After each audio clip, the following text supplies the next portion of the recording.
Good evening students. उम्मीद है आप लोग अच्छे से होंगे, आपकी तैयारी अच्छे से चल रही होगी।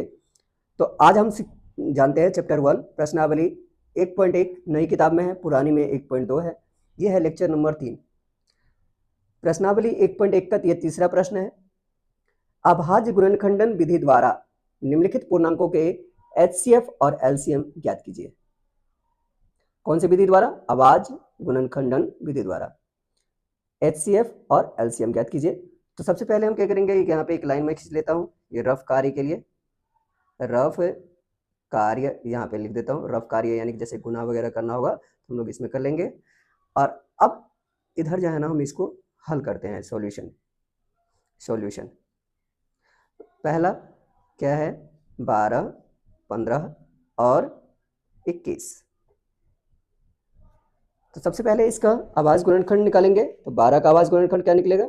2 से 6, फिर 2 से यह 3 हो जाएगा और ये 3 से 1 हो जाएगा। 15 का करेंगे तो 2 से तो कटेगा नहीं, 3 से कटेगा, 3 5 15, फिर 5 से 1। 21 का करेंगे तो ये हो जाएगा, 21 का करेंगे तो 3 7 21, 7 एकम 7। अब देखिए 12 का आवाज गुणनखंड क्या है हमारे पास? 2 गुना 2 गुना 3। 15 का क्या आया? यानी कि इसको आप ऐसे भी लिख सकते हैं, 2 की घात 2 गुना 3 की घात 1। और 15 का आया 3 गुना 5। इसको हम ऐसे भी लिख सकते हैं, 3 की घात 1 गुना 5 की घात 1। और 21 का क्या आया? 3 गुना 7। तो इसको आप लिखेंगे 3 की घात 1 गुना 7 की घात 1। अब इसमें देखिए तीनों में कॉमन क्या है भाई? 3 है। तो एचसीएफ हो गया आपका 3, क्योंकि 3 का घात भी एक ही है, तो इसलिए एचसीएफ हो गया आपका 3। एलसीएम कॉमन क्या क्या है? 3 है, तो 3 की घात 1। और बाकी क्या बच गया? 2 की घात 2 और फिर 5 की घात 1 गुना 7 की घात 1। तो 3 की घात 1 हो गया 3, 2 की घात 2 यानी कि 4 गुना 5 गुना 7। 3 चौके 12, 12 पंचे 60 और 60 सते 6 सते 42 यानी 420। उम्मीद है आपको ये प्रश्न समझ में आया होगा। अब पढ़ते हैं इसके दूसरे पार्ट की तरफ। दूसरा पार्ट है दिया हुआ 17, 23 और 29। अब चूंकि ये तीनों ही अभाज्य संख्या ही है, तो इसलिए इसका एचसीएफ हो जाएगा 1 और एलसीएम हो जाएगा 17 गुना 23 गुना 29।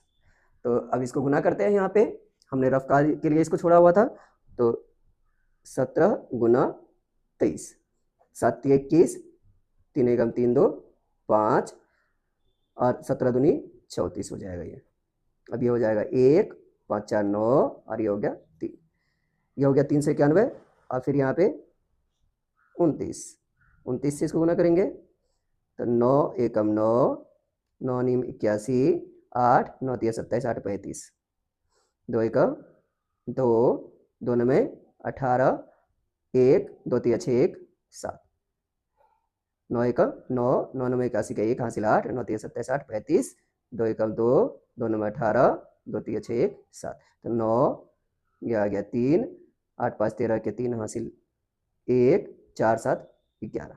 तो ये हो गया 11,339। ये हो गया। अब है इसका तीसरा भाग, यानी तीसरा पार्ट। इस प्रश्न का तीसरा पार्ट है 8, 9 और 25।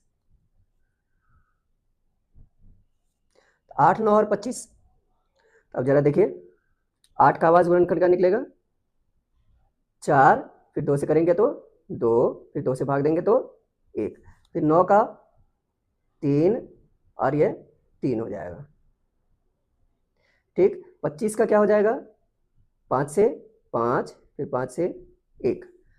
अब यानी कि 8 का हो गया 2 गुना 2 गुना 2 यानी कि 2 की घात 3। और फिर 9 का हो गया 3 गुना 3 यानी कि 3 की घात 2। और फिर 25 का हो गया 5 गुना 5 यानी कि 5 की घात 2। अब इसमें कॉमन तो कुछ है ही नहीं, तो कॉमन जब कुछ नहीं होता है तो एचसीएफ होता है 1, याद रखना है। जब कॉमन कुछ ना हो तो एचसीएफ हो जाएगा वहां पे पर 1। एलसीएम की बात करते हैं, एलसीएम क्या हो जाएगा, 2 की घात 3 गुना 3 की घात 2 गुना 5 की घात 2, तो 2 की घात 3 यानी कि 8 गुना 9 गुना 25, 8 9 में 72, 72 गुना 25। अब देखिए 72 गुना 25, अब 25 से गुना करने का अब यहाँ पे ट्रिक आपको मैं बताता हूँ।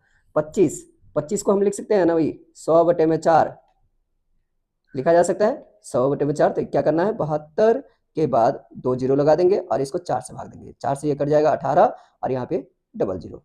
ऐसे अगर आप गुना करते तो कितना टाइम लगता है, अब ये फटाफट आ गया, तो इसलिए इसका उत्तर हो गया 1800।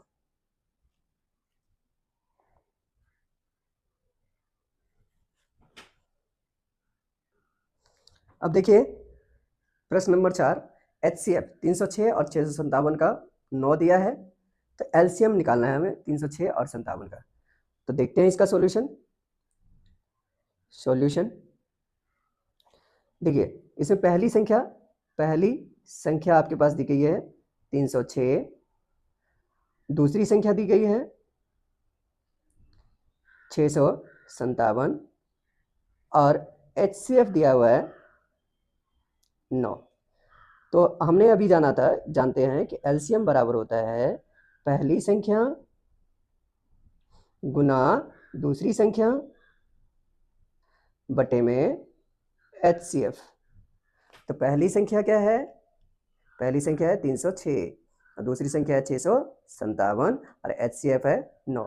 तो इस 9 से आप इसको या इसको किसी को भी काट सकते हो, दोनों ही 9 से कट जाएगा। तो 9 एकम 9, 9 तिया 27, 3 बचा, 3 पर 6 36, 9 चौके 36। अब क्या करना है आपको, 34 गुना 657, तो इसको गुना कर देंगे आपका उत्तर आ जाएगा। तो हम लोग करते हैं यहाँ पे गुना, 657 गुना 34, 7 चौके 28, 5 चौके 20, 2 22, 6 चौके 24, 2 26, 7 तिया 21, 5 तिया 15 और 2 17, 6 तिया 18, 1 19, ये हो गया 8, 2 1 3, 6 7 13, 9 2 11 1 12, 1 1 2, यानी कि ये हो गया 22,338। उम्मीद है आपको ये भी समझ में आया होगा।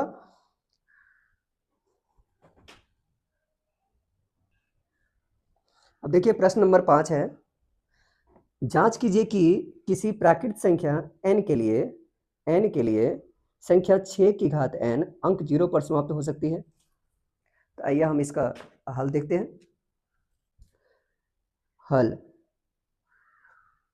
देखिए 6 की घात n का 6 का अगर आवाज गुणनखंड निकालेंगे तो क्या हो जाएगा, 2 गुना 3 और इसकी घात n। तो इसका मतलब क्या हो गया कि यह हुआ 2 की घात n गुना 3 की घात n।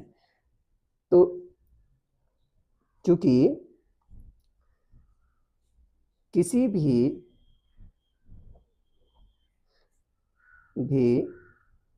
संख्या के 0 पर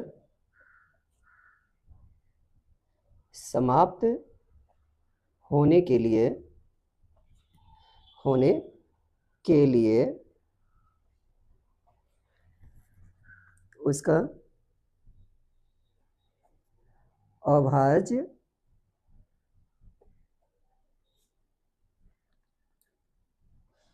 गुणनखंडन 2 की घात n गुना 5 की घात n होना चाहिए, जबकि